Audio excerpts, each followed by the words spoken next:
The doorbell rang on a gray Sunday afternoon, and Laura Bennett felt it in her chest before she heard it with her ears. The house in Portland had been too quiet for too long. She wiped her hands on a dish towel and walked to the door, trying to slow her breathing. When she opened it, Emily stood there with a wide smile, her brown hair longer than Laura remembered, her eyes brighter, older. 21 years old, no longer a child. "Hi, Mom," Emily said, and wrapped her arms around her. Laura held her tight. For a second, the world felt steady again. Inside, Daniel Bennett rose from the couch, closing his laptop. "There's my college graduate," he said warmly, stepping forward to hug his daughter.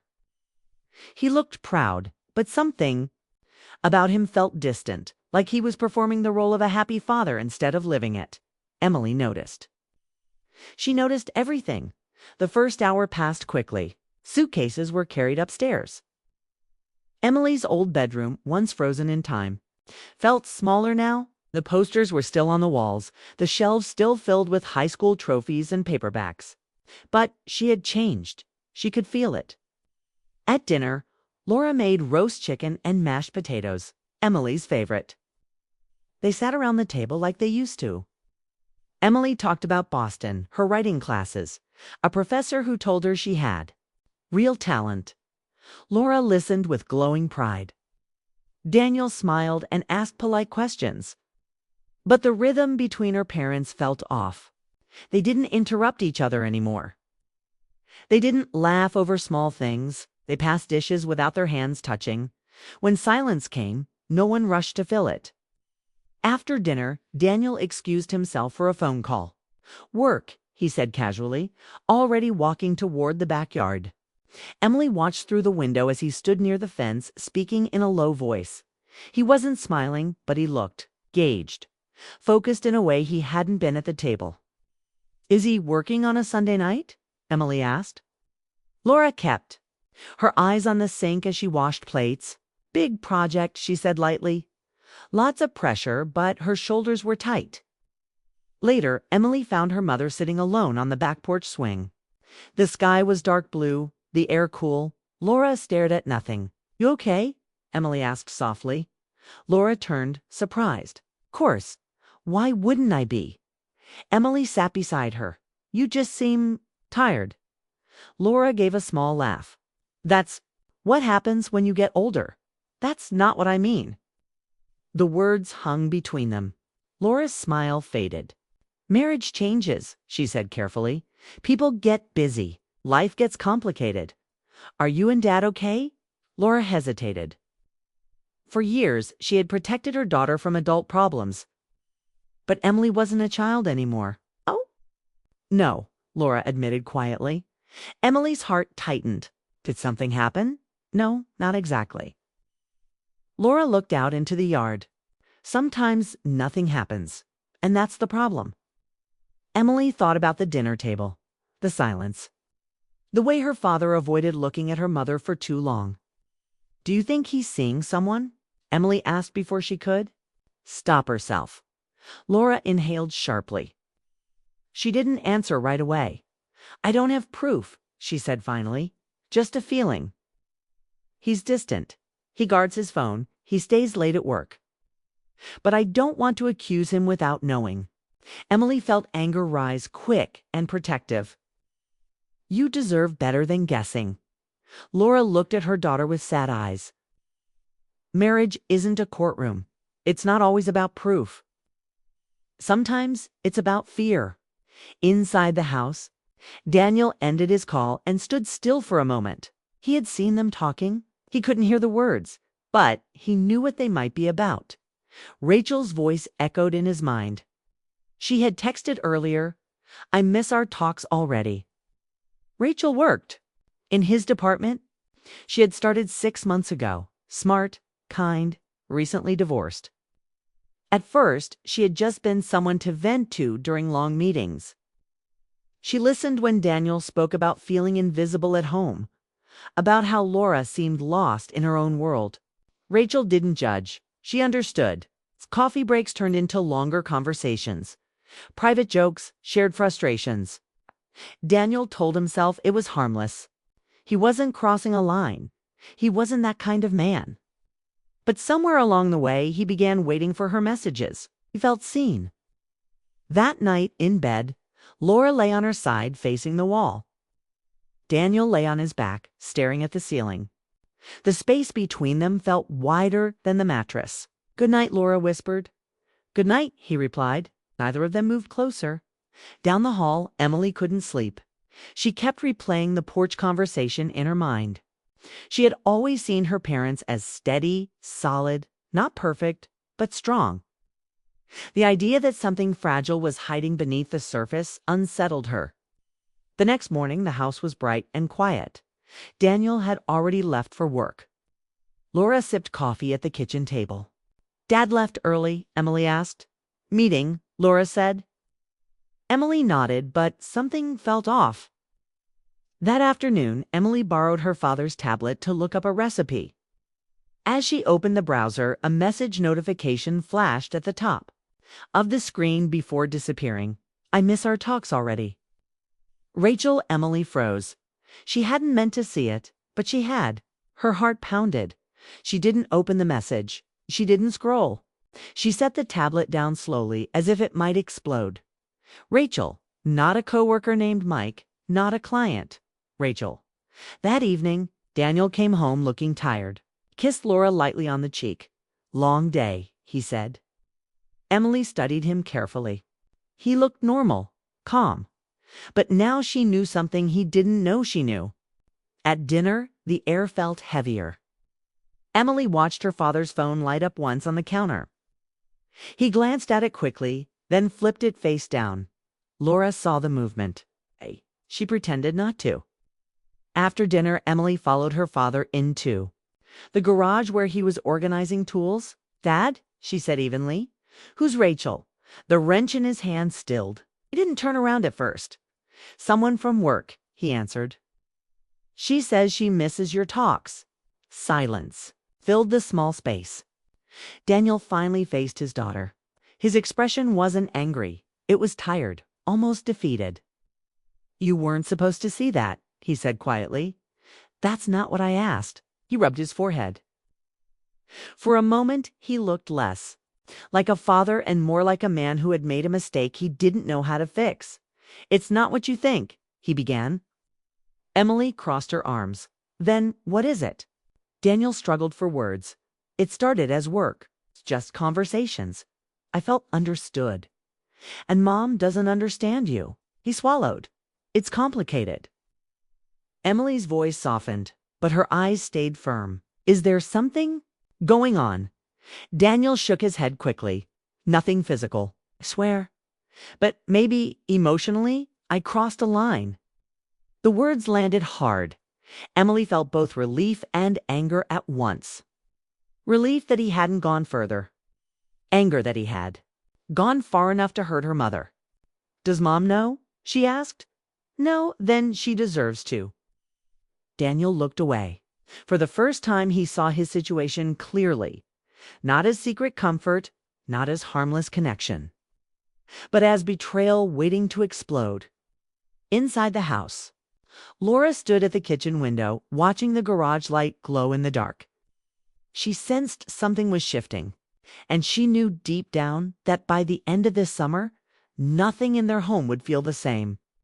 Because sometimes the biggest changes don't begin with shouting or slammed doors. Sometimes they begin with a quiet message on a screen, and a daughter who refuses to ignore it. Daniel did not sleep that night. He lay awake beside Laura, staring into the dark. Hearing Emily's steady footsteps earlier in the hallway and the quiet click of her bedroom door, the house felt smaller, like the walls were closing in. Months he had convinced himself that what he had with Rachel was only conversation, only comfort. Now, under the weight of his daughter's clear eyes, it felt like something else. It felt like betrayal. In the morning, he sat alone at the kitchen table before anyone else woke up. His phone rested face down in front of him. A message had come in during the night. He did not open it. He already knew what it would say. Something kind, something warm. something that made him feel understood. And that was the problem. Laura walked in wearing her robe, her hair loosely tied back. She looked tired but calm. "You're up early," she said. "Couldn't sleep," Daniel replied. She poured coffee and sat across from him. They did not touch. The silence between them was no longer peaceful. It was aware. Emily came down a few minutes later. She greeted them both, her tone normal, but her eyes sharp. She sat with them, sipping orange juice, studying the space between her parents. After breakfast, Daniel stood. "Laura, can we talk tonight?" After dinner, Laura paused. She felt her heartbeat quicken. "About what?" "About us." Emily looked down at her glass. She said nothing, but she knew this was the moment she had pushed toward. All day, the house carried tension. Laura tried to distract herself with errands. Daniel went to work but barely focused. He stared at his computer screen and saw only memories his. Wedding day, holding newborn Emily, late-night talks with Laura when they were young and hopeful. He also saw Rachel's smile in the break room, the way she leaned in when he spoke.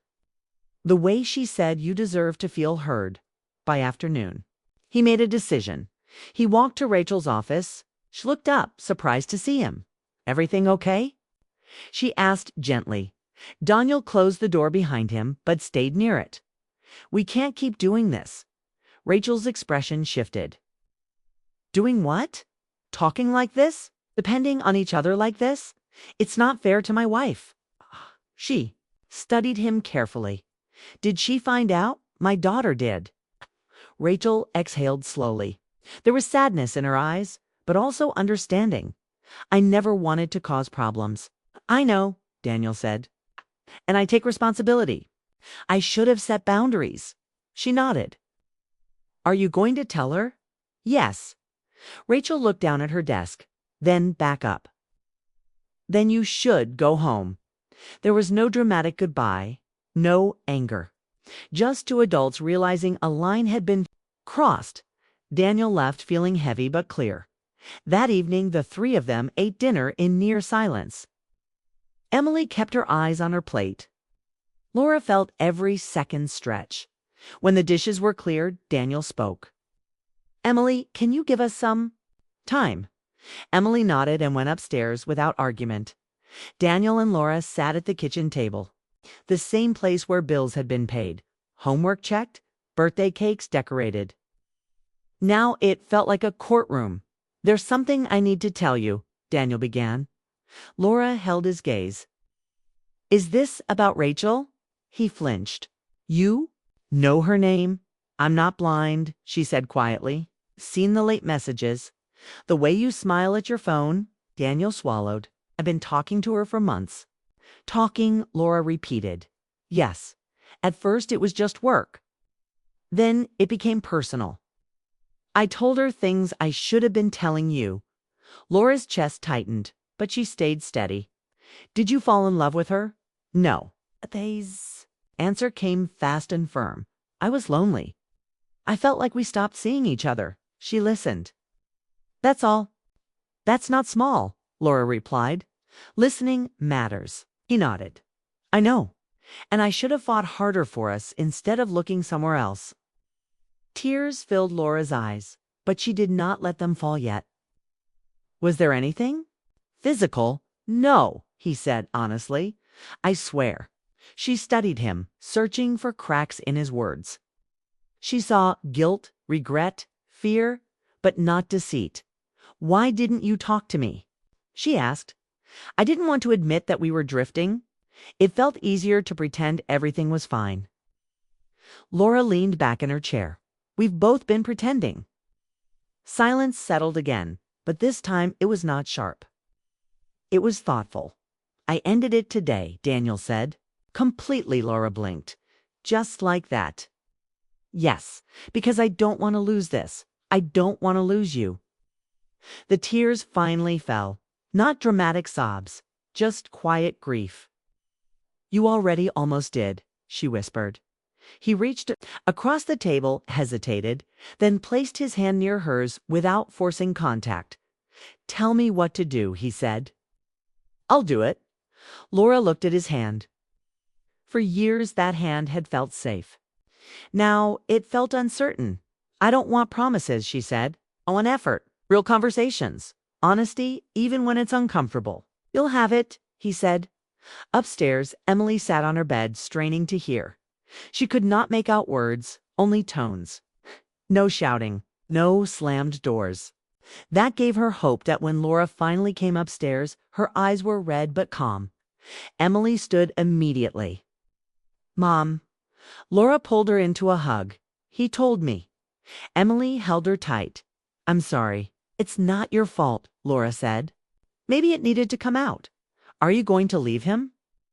Emily asked softly. Laura pulled back. I don't know. Not tonight. The next days were different, not lighter, but clearer. Daniel left his phone on the counter without hiding it, came home on time, asked Laura about her day, and listened without interrupting. It felt awkward at first, like learning anew. Laura did not forgive him instantly. She asked hard questions. She spoke about feeling invisible, about missing the man who once brought her coffee in bed just because. Daniel did not defend himself. He listened. One evening they took a walk around the neighborhood. The sky was pink with sunset.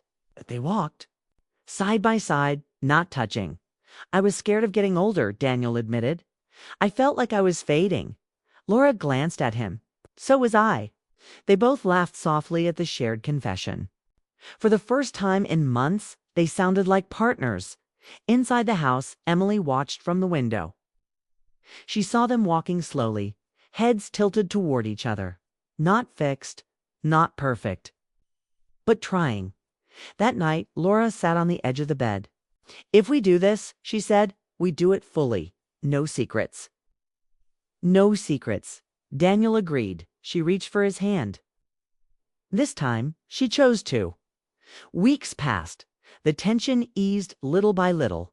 There were still quiet moments, still doubts that rose without warning. But there was also effort. They cooked together. They talked after dinner instead of staring at separate screens. They remembered old stories and made new plans. When it was time for Emily to return to Boston, the house felt different. Not because the pain had vanished, but because it had been faced out at the airport. Emily hugged her father first.